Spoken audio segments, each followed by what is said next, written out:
Bonsoir et bienvenue pour cette nouvelle édition d'Euro le Mag. C'est demain soir qu'aura lieu la finale de l'Euro 2020 entre l'Angleterre et l'Italie à Wembley. Mauvaise nouvelle toutefois pour les Free Lions, Phil Foden n'a pas participé à la séance d'entraînement du jour. La cause, il a été victime d'un coup jeudi. Le milieu de terrain de Manchester City est incertain pour la finale.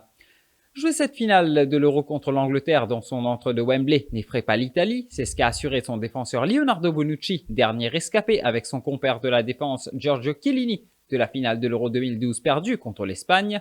L'expérimenté défenseur de la Juve assure ne pas redouter un contexte favorable aux Anglais.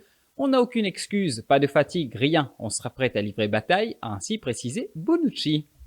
Le format de l'Euro 2020 a suscité multiples débats chez les observateurs, mais pas seulement. Certains sélectionneurs ne se sont pas privés en effet de fustiger les conditions rocambolesques du tournoi avec plusieurs déplacements, décalage horaire ou forte chaleur.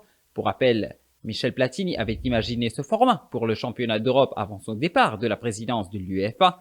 Dans une interview accordée à la BBC, son successeur Alexander Ceferin a confirmé qu'il n'appuierait pas un nouvel Euro dans ces conditions. Je ne le soutiendrai plus. Je pense que le fait que certaines équipes doivent parcourir plus de 10 000 km et d'autres 1000 est un défi trop important et d'une certaine manière pas correct, a ainsi confié Ceferin. L'UEFA a frappé. Durant la phase de poule, la Hongrie a souvent été pointée du doigt à cause de l'attitude jugée raciste de plusieurs de ses supporters. Ce fut le cas lors de 3 matchs de poule face au Portugal, à la France et à l'Allemagne. Résultat, l'instance dirigeante du football européen a condamné officiellement la Hongrie à disputer ses 3 prochains matchs officiels à domicile à huis clos.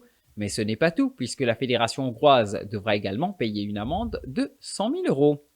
L'Angleterre a également été sanctionnée par l'UEFA après les incidents liés à la demi-finale face au Danemark. L'UEFA avait ouvert une procédure disciplinaire envers la fédération anglaise.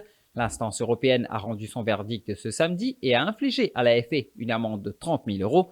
Pour rappel, lors de cette demi-finale, l'hymne danois avait été sifflé par les supporters anglais avant qu'un laser ne soit pointé sur le gardien danois Kasper Schmeichel durant le pénalty d'Harry Kane en prolongation.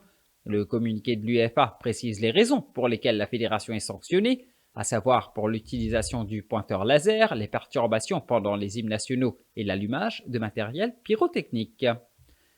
Euro le Mag, c'est terminé pour ce soir. Rendez-vous dès demain pour une nouvelle édition.